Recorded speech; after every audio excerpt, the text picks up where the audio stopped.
So electrical resistance and resistor combination. A 50 ohm resistor is wired is stretched such that its length is double and its cross sectional area become half. Then the new resistance is, so we know that resistance is directly proportional to length and inversely proportional to area. So अगर length double हो जाए और area half हो जाए तो क्या होगा?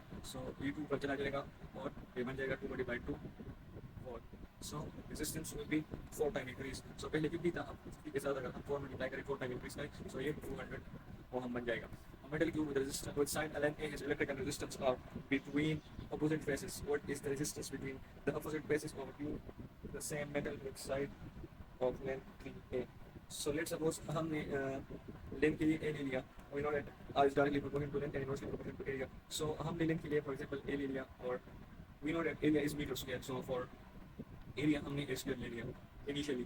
अगर हम क्यूब के लेंथ को 3 टाइम इंक्रीज करें मतलब 3a करें so obviously area of cube will also increases. So अगर हम एरिया को 3 टाइम करें तो 3a हो जाएगा और नीचे एरिया पे एरिया की एक स्क्वायर है सो ये 3a स्क्वायर हो जाएगा. So 3a divide by 9a square. So 3 और 9 will cancel and 1/3. So resistance कितनी हो रिड्यूस हो जाएगी r/3. The resistance of a whole tungsten filament is about 10 times the pole resistance. What will be the resistance of 100 watt and 200 volt lamp when not in use? So basically हमें find करनी है resistance और हमें power और voltage given है. So we know that power is equal to voltage square divided by resistance. अब हमने resistance find करनी है so R will be equal to V square divided by power. अब voltage हमें given है 200 square. So 200 square को हम इस तरह 2 टाइम्स मल्टीप्लाई कर सकते हैं, सही है. और पावर की जगह हम 100 लिख लेते हैं. सो ये 2 और ये 200 cancel each other and 2 multiply 200 will be 400 ohm. Next is two wires P and Q has a resistance RP and RQ respectively. Wire P is twice as long as wire Q and has twice the diameter of wire Q. The wires are made of the same material. What is the ratio of RP and RQ? So basically जो P wire की length है वो double है Q की और इसकी diameter भी double है Q की. अब आपको पता है कि resistance directly proportion to length है और इनवर्सली प्रोपोर्शन टू एरिया है. अब एरिया की जगह हम एरिया कैसे बराबर है? हमें पता है कि जो कि सिलेंडर की एरिया होती है जो कि वायर की सो वो पाई आर स्क्वायर के बराबर है और आर को हम इस तरह लिख सकते हैं डायमीटर डिवाइड बाई 2, सही है.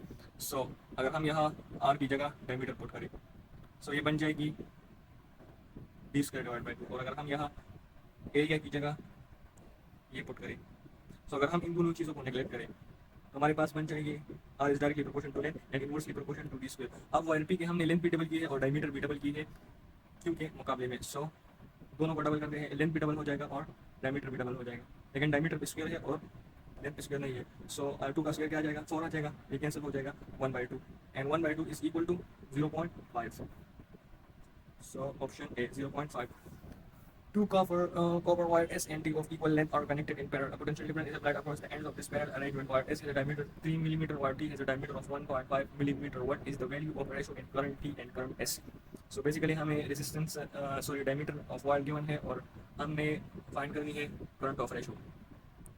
So current के लिए हमें पहले resistance के relation को देखना पड़ेगा. अब you know that कि R is directly proportional to length and inversely proportion to T square, सही है. डायमीटर के इनवर्सली प्रोपोर्शन है. सो और from Ohm law we also know that current is inversely proportion to R. So हम इस तरह कह सकते हैं कि current is directly proportion to T square. Obviously अगर वो क्या ट्रांजिटिव प्रॉपर्टी थी मैथ्स में कि क्या अगर ए बी के बराबर और बी सी के बराबर हो सो इनडायरेक्टली ए डायरेक्टली ए सी के बराबर हो जाएगा. So current is directly proportion to T square. अब हमें फाइंड करनी है current in T and current in S. लेकिन टी की डायमीटर 1.5 है और एस की डायमीटर 3 है. So current in T and current in S. T की डायमीटर थी 1.5 और 3 की डायमीटर थी. सो ये directly proportion to diameter square है. सो डायमीटर पे हम स्क्वायर ले लेंगे 3 मिलीमीटर. अगर मिली लिख भी ना ले तो कोई फर्क नहीं पड़ता. अगर मिली हम लिख भी ले तो ये ऊपर नीचे दोनों कैंसिल हो जाएगी और इसका किस्सा खत्म हो जाएगा. So 1.5 square divide by 3 square. 1.5 square is approximately equal to I guess 2.25 और 3 स्क्वायर 9 आ जाएगा जो कि बराबर है. अगर हम इसको डिवाइड करें तो ये 0.25 के बराबर आ जाएगा और 0.25 को हम 1/4 भी लिख सकते हैं, सही है. सो इसकी रेशो क्या आएगी? Current of T ratio current of S. S Y और टी वाई की रेशो आएगी 1/4. और इसका आंसर बुक में गलत गिवन है। अगर हम बुक में 4 गिवन है, ये उस केस में 4 आएगा जब हम current in S ratio divide by current in time find करेंगे। सो उस केस में अगर हम इसको उल्टा करें तो उस केस में 4 आएगा। The resistance of the wire combination of two resistors is S. When they are joined in parallel, the total resistance is P. If S is equal to NP, then the minimum possible value of N is. So basically हमें to resistor को पहले series में लगा लिया है और फिर parallel में। सो मिनिमम पॉसिबल वैल्यू के लिए इस तरह हम करते हैं कि रेजिस्टेंस की मिनिमम वैल्यू ले लेते हैं 1 ओहम। सही है, 1 ओहम से अब हम डिसिमल पे नहीं जा सकते। सो 1 is the minimum value in this case. अब हम दो रेजिस्टर लेंगे और उनकी मिनिमम वैल्यू लेंगे 1 ओहम। सही है, R1 एंड R2 1 ओहम। अब हम इन दोनों सीरीज को पहले सीरीज में कनेक्ट करेंगे और फिर पैरेलल में कनेक्ट करेंगे। सो सीरीज के लिए हम RS सीरीज R नेट किसके बराबर आ जाएगा, सीरीज में हम रेजिस्टेंस को ऐड करते हैं। सही है, सो ये 1 ओहम ऐड हो जाएगा, it will be equal to 2 ohm. अब हम पैरेलल के लिए फाइंड करेंगे। पैरेलल में हम क्या करते हैं, रेजिस्टेंस को डिवाइड करते हैं। सो R1 डिवाइड बाय R2। सो ये इस तरह आ जाएगा और it will be equal to 2/1। सही है, अब हमने अगर RP को हम ऊपर ले जाएं, सो ये 2 नीचे आएगा और ये 1 ऊपर चला जाएगा। सो 1/2 आ जाएगा एंड 1/2 इज इक्वल टू 0.5। अब हमारे पास दो वैल्यू है। जो पैरेलल में हमने रेजिस्टेंस को लगाया था तो उसकी वैल्यू 0.5 आ रही थी, और जब सीरीज में लगाया तो उसकी 2 आ रही थी। तो अब एस की वैल्यू भी आ गई और पी की वैल्यू भी आ गई। So let put in this equation. So S की वैल्यू थी 2, पी की वैल्यू आ गई हमारे पास 0.5। 0.5 को हम 1/2 लिख सकते हैं और n को फाइंड करने के लिए ये 2 इस तरफ आ जाएगा। So n 2 × 2 is equal to 4। So the minimum possible value of N is 4. Several resistors are connected in parallel. The resistance of their equivalent will decreases. So parallel में resistance decrease होती है और एक सीरीज में increase होती है। This is the opposite of capacitor.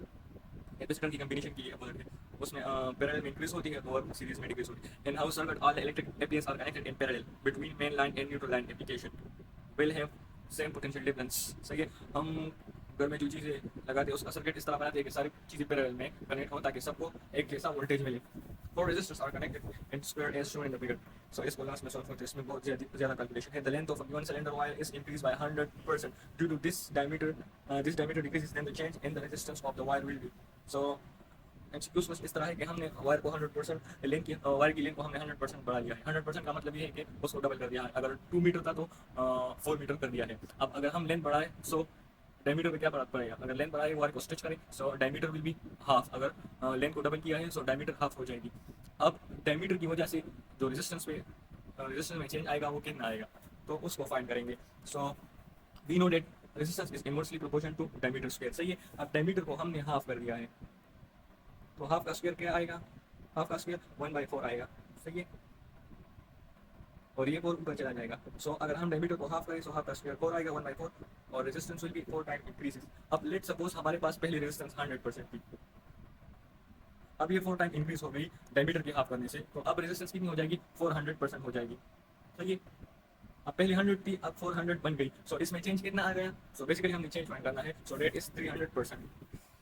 3 equal resistors are connected in parallel, have equivalent resistance R by 3 when they are connected in series। so series में क्या हो जाएगी, ऐड हो जाएगी, so 3R। ये so ये would have a piece of copper wire is cut into 10 equal parts. These parts are connected in parallel. The joint resistance of the parallel combination will be equal to the original resistance of the uncut wire multiplied by a factor of। so basically MCQs कुछ इस तरह है कि एक wire है उसकी resistance let suppose R है, उसको हमने 10 इक्वल पार्ट्स में डिवाइड कर दिया है और उन डिवाइडेड पार्ट को हमने पैरेलल में कनेक्ट कर लिया है। सो अब नेट रेजिस्टेंस क्या आएगी। So for example let suppose इसकी पहले 1 मीटर लेंथ थी, लेट सपोज कर लेते हैं। अब इसको हमने 10 इक्वल पार्ट्स में डिवाइड किया है। सो ऑब्वियसली 1 डिवाइड बाय 10 आ जाएगा। सो एक रेजिस्टेंस की लेंथ कितनी आएगी 0.1 मीटर। सही है, अब फॉर एग्जांपल पहले इसकी रेजिस्टेंस 1 ओहम थी। सो अब ये स्मॉल रेजिस्टर, अब ये 10 अलग अलग रेजिस्टर्स बन गए। सही है, सो ये एक रेजिस्टर्स की लेंथ 0.1 10 से 1 मीटर से 0.1 मीटर हो गई। So obviously we know that resistance is directly proportional to length. अगर रेजिस्टेंस 1 मीटर से 0.1 तक आ गई, 10 टाइम रिड्यूस हो गई, so obviously resistance will be also reduce from 1 ohm to 0.1 ohm. सही है, अब एक रेजिस्टर की 0.1 ओहम रेजिस्टेंस है, हर एक रेजिस्टर की 0.1 ओहम रेजिस्टर हो गई। अब हमारे पास एक फार्मूला है जो कि कुछ इस तरह है कि अगर हमने पैरेलल में नेट रेजिस्टेंस को फाइंड करना है, हमारे पास सारे रेजिस्टर्स सेम हो। अब ये देख लीजिए 0.1 ये सारे 10 रेजिस्टर्स हैं, तो उसके लिए एक फार्मूला है कि हम एक रेजिस्टर को टोटल नंबर ऑफ रेजिस्टर पे डिवाइड करेंगे, ये पैरेलल की है। और सीरीज के लिए हम क्या करेंगे, नंबर ऑफ रेजिस्टर्स को डिवाइड करेंगे रेजिस्टेंस के साथ। सो अब हमारे पास हम ये फार्मूला यूज करेंगे पैरेलल के लिए। हमारे पास की रेजिस्टेंस 0.1 ओम और नंबर ऑफ रेजिस्टेंस कितनी है, 10 है। So 0.1 divide by 10 will be equal to 0.1 ohm, which is option A. A wire of resistance 3 ohm is stretched to twice its original length. The resistance of new wire will be. So एक wire को हमने stitch किया है, उसकी original length double हो गई। सो stitching में ये होता है कि जब लेंथ डबल हो जाए तो एरिया डिक्रीज हो जाएगी, सही है। सो लेंथ डबल हो गई और एरिया हाफ हो गई। सो हम क्या कर लेंगे, denoted area resistance directly proportional to length and inversely proportional to area. So length double हो गई और एरिया हाफ हो गई, सो ये 2 पर चला जाएगा और resistance will B increases for time. पहले 3 था, सो 3 को 4 के साथ मल्टीप्लाई करें, 3 4 12।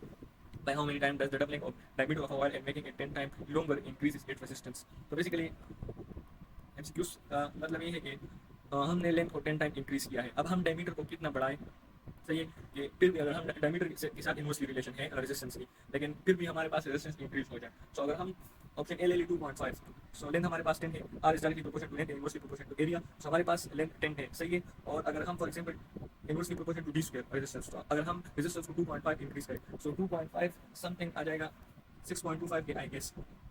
सो ये 10 डिवाइड बाई 6.25 आएगा। अब इस केस को देख ले, डोमिनेटर ज्यादा है और डिनोमिनेटर कम है। सो ऑब्वियसली ये अगर हम इसको सॉल्व करेंगे तो उसकी वैल्यू ग्रेटर देन 1 आएगी और इन this case the resistance will increases. लेकिन अगर हम 5 ले लें, सो अगर हम यहाँ पर 2.5 की जगह 5 पुट करें, सो ये 5 स्क्वायर आएगा। सो अगर हम 10 divide by 5 square is equal to 25। So अगर हम 10 पे 25 डिवाइड करें, so obviously in this case resistance will be decreases, value 1 से कम आएगी। सो और 10 में और 30 में अगर हम ये तीनों ले लें, सो इसमें रेजिस्टेंस डिक्रीज होगी। लेकिन अगर हम 2.5 डायमीटर बढ़ाए 10 लेंथ के साथ, सो उस केस में रेजिस्टेंस इंक्रीज हो जाएगी। सो option A is the correct.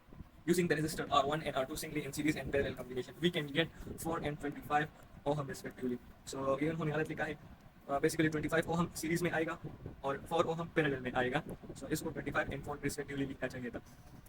Bye the way anyways then R1 and R2 कितना आएगा, R2 and R2 कितना है। सो सीरीज में हम क्या करते हैं, रेजिस्टेंस को ऑब्वियसली ऐड करते हैं। सो अगर हम 4 और 5 को ऐड करें, सो इसकी 25 वैल्यू नहीं आती है, नहीं आएगी। 5 20 को ऐड करें, सो इसकी वैल्यू 25 आती है। 20 25 को ऐड करें, सो इसकी वैल्यू 45 आएगी, which is exceeding from 25। So only option B is the correct.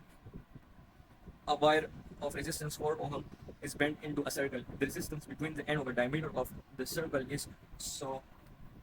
Basically MCQs कुछ इस तरह है कि एक वायर है और इसकी रेजिस्टेंस कितनी है, 4 ओम है। अब हमने इसको बेंड किया, सो इस वायर को हमने इस तरह बेंड किया, सही है, एक सर्कल में। तो ऑब्वियसली इस वायर के अब 2 पार्ट्स आ गए, एक ही अपर पार्ट है, एक ही लोअर पार्ट है। सो 2 हाफ में डिवाइड हो गया। सो इस अपर पार्ट की रेजिस्टेंस अगर इसकी लेंथ हाफ हो गई, सो इसकी resistance will be also half. So इस अपर पार्ट की रेजिस्टेंस आएगी 2 ओम, इस नीचे पार्ट की आएगी 2 ओम, इक्वल पार्ट्स में हाफ हो गई। अब हमने फाइंड करनी है डायमीटर के एंड्स पे, हमने वायर्स लगा लिया है और अब हमने resistance between the ends of, अब हम एंड पे रेजिस्टेंस फाइंड करेंगे। फॉर एग्जांपल हमने एंड पे वायर लगा लिया, अब दोनों वायर्स को यहाँ पर हमने वायर्स लगा ली। अब दोनों, अब ऊपर पार्ट को भी सेम वोल्टेज मिल रही है और नीचे पार्ट को भी सेम वोल्टेज मिल रही है। सो सेम वोल्टेज कहाँ मिलती है, ऑब्वियसली इन पैरेलल कॉम्बिनेशन। सो ये दोनों रेजिस्टर अब बन गए और ये दोनों रेजिस्टर पैरेलल में लगे हैं, सही है। सो पैरेलल में हम क्या करते हैं, रेजिस्टेंस के लिए इसको डिवाइड करते हैं। सो 1/2 डिवाइड बाय 1/2, एक रेजिस्टेंस इधर है, एक रेजिस्टेंस इधर है, ठीक है। सो 1/2 किसके बराबर आएगा, इधर से 2 करते हैं और 1 + 1 2 आएगा। So 2 divide by 2 will be equal to 1 ohm. So option B. अब ये एक एमसीक्यू रह गया है 37। 4 resistors are connected in a square as shown in the figure. The resistance may measured between any two junction between which two junction is measured resistor grid. So basically हमारे पास 4 resistors हैं, हमारे पास 4 points हैं, 4 junction है P, Q, R and S। और हमारे पास कितने 4 resistor है, एक 2 ओहम का, एक 4 ओहम का, ये 6 ओहम का और ये 8 ओहम का। सो हमने पहले P and Q जंक्शन पे नेट रेजिस्टेंस फाइंड करनी है, फिर Q and S पे और R and S पे और सब जंक्शन पे फाइंड करनी है और फिर देखना है कि कौन से जंक्शन पे रेजिस्टेंस सबसे ज़्यादा होगी। सो पहले P and Q पे फाइंड करते हैं। सो P and Q पे अगर हम रेजिस्टेंस फाइंड करें, सो अब देखिए कि ये एक रेजिस्टर है 2 ओहम वाला, और ये नीचे 3 रेजिस्टेंस है। सो ये जो नीचे 3 रेजिस्टेंस है, इसको अगर आप देख ले तो ये सीरीज में लगे हैं 4, 6 and 8 ohm, these are combined in series. और जो ये ऊपर वाला है और ये जो नीचे वाले 3 है, इन दोनों की आपस में पैरेलल कॉम्बिनेशन बनती है, सही है। सो हम ये नीचे वाले सीरीज में क्या करते हैं, हम रेजिस्टेंस को ऐड करते हैं। सो हम इन तीनों को ऐड करेंगे 4। अब इसका डायग्राम कुछ इस तरह बनता है।